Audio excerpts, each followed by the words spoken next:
Assalamualaikum warahmatullahi wabarakatuh. Perkenalkan, nama saya Lawrence Marasakti. Saya dari kelas Offering E22. Saya akan membuat video tugas pendidikan agama Islam tentang Tauhid.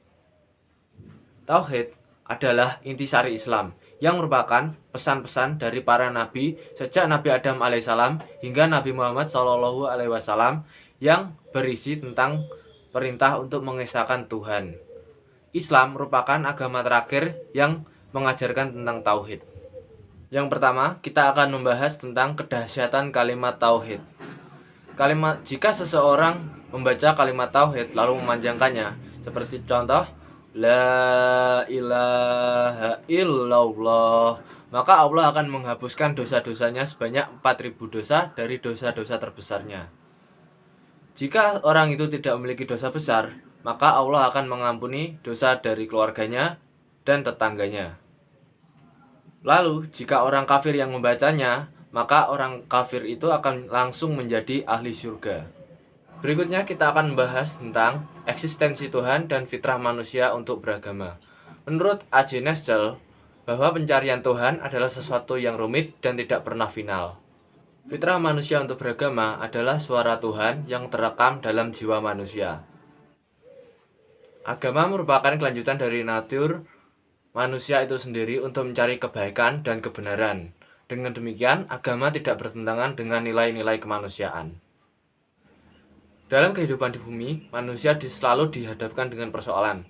Dari persoalan inilah manusia melahirkan tuntutan dan kebutuhan. Manusia mengasumsikan segala kekuatan yang ada di sekitarnya sebagai Tuhan, dengan harapan Tuhan bisa membantu mereka menyelesaikan segala persoalan hidup mereka. Seperti contoh, Nabi Ibrahim alaihissalam yang lahir di tengah-tengah penduduk yang menyembah berhala. Hal ini menyebabkan kerisauan di hatinya, sehingga ia mencoba mencari Tuhan melalui fenomena-fenomena alam yang ada di sekitarnya, seperti matahari, bulan, dan bintang. Saat setiap manusia masih di alam arwah, mereka sudah memberikan kesaksian kepada Allah Subhanahu wa taala untuk mengesahkan dan mentauhidkan Allah Subhanahu wa taala. Berikutnya kita membahas tauhid esensi dari agama Islam. Tauhid berarti keyakinan manusia terhadap keesaan Allah Subhanahu wa taala. Kalimat tauhid adalah la ilaha illallah, yang berarti tiada Tuhan selain Allah. Tauhid merupakan inti dari semua nilai agama Islam. Saat ini, Tauhid sudah menjadi cabang ilmu di agama Islam. Tauhid mengkaji tentang keesaan Allah Subhanahu wa taala. Begitu pentingnya Tauhid, Rasulullah Shallallahu alaihi wasallam selalu menekankan dan menitikberatkan pada Tauhid. Seperti contoh saat beliau pertama kali berdakwah di Mekah, beliau selalu menitikberatkan pada Tauhid. Lalu yang kedua adalah ibadah mahdah. Setiap hal yang bertentangan dengan Tauhid adalah syirik. Syirik adalah perbuatan menyekutukan Allah Subhanahu wa taala dengan benda lain. Misal, meminta pertolongan dan menyembah kepada selain Allah. Itu adalah perbuatan syirik besar. Akibatnya, orang yang melakukan syirik besar, amal ibadahnya tidak akan diterima Allah Subhanahu wa taala. Selain itu ada pula syirik kecil. Misal, menyembelih binatang selain atas nama Allah. Bersumpah atas selain nama Allah. Lalu ramalan dan sihir. Berikutnya yang ketiga adalah karakteristik akidah Islam. Agama Islam diturunkan untuk kepentingan dan kebahagiaan umat manusia.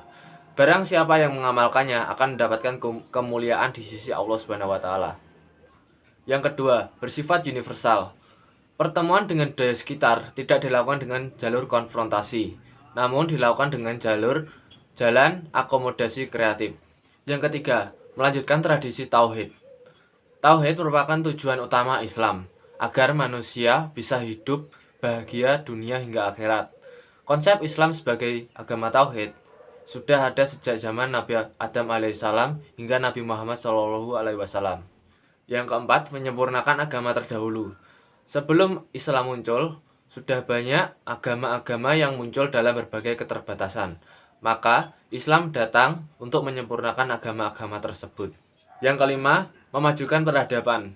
Banyak sekali potongan-potongan ayat Al-Quran yang berisi pengetahuan, sehingga mendorong manusia untuk berpikir dan memajukan peradaban. Selain karakteristik akidah Islam, ada juga perbandingan agama, atau bisa disebut dengan muqaranah al-adyan. Yang pertama adalah Yahudi. Yahudi adalah agama tertua di antara agama-agama Semitik atau Ibrahimiyah.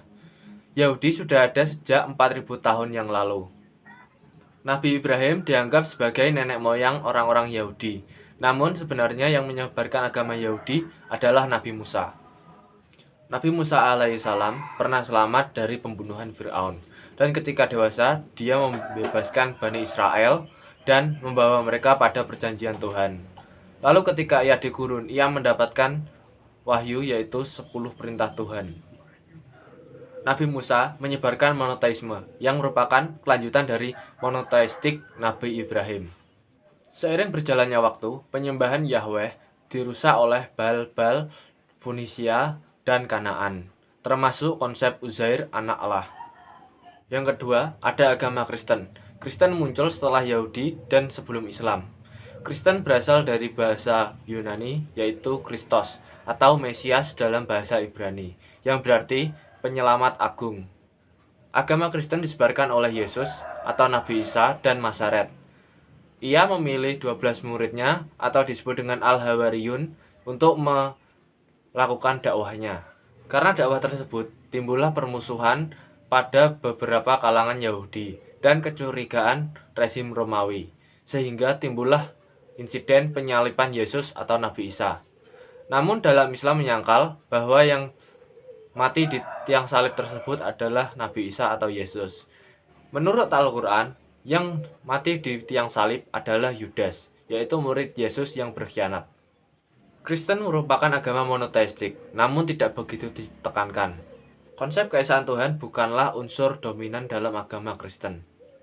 Kristen lebih menekankan trinitas daripada tauhid, seperti Tuhan yang berinkarnasi menjadi manusia untuk menertibkan keseimbangan dunia. Yang ketiga adalah Islam, sebagai agama lama yang baru. Meskipun Nabi Muhammad SAW adalah nabi terakhir, Islam tidak memandang dirinya sebagai agama baru, tapi sebagai agama tertua. Namun, jika dilihat dari sejarah agama Semitik, Islam adalah agama baru. Namun, berdasarkan pesan-pesan para nabi, Islam adalah agama tertua. Islam menganggap Yahudi dan Kristen adalah dirinya sendiri berdasarkan wahyu dari Allah Subhanahu wa Ta'ala. Islam mengakui Tuhan Yahudi dan Kristen sebagai Tuhannya sendiri, dan nabi-nabi mereka sebagai nabi-nabinya sendiri. Secara teologis, Islam lebih dekat dengan Yahudi daripada Kristen, karena Islam dan Yahudi sama-sama menekankan keesaan Tuhan dan hubungan langsung antara manusia dengan Tuhan. Kemodernan Islam akan tampak jika dibandingkan dengan konsep Tuhan dan manusia. Yahudi berkonsep Tuhan adalah sumber hukum dan hakim bangsanya, sedangkan manusia adalah kolektivitas dan masyarakat adalah individu-individu. Kristen berkonsep Tuhan adalah sumber kasih yang mencintai hambanya dan putranya. Kristen memberi penekanan pada spiritual, kebaktian, dan kecintaan dari individu-individu. Dari sini disimpulkan bahwa Yahudi memberi penekanan pada eksoteris atau lahiriah, sedangkan Kristen memberi penekanan pada esoteris atau batiniah. Kemudian, Islam menyatukan kedua sikap ini ke dalam keutuhan sintesis yang tunggal. Tuhan menurut Islam adalah Maha Kuasa, Hakim yang adil, Maha Pengasih, Maha Penyayang, dan Maha Pengampun. Dengan demikian, Islam memulihkan keseimbangan antara eksoterisme dan esoterisme yang dimiliki monoteisme murni yang diwahyukan kepada Nabi Ibrahim alaihissalam.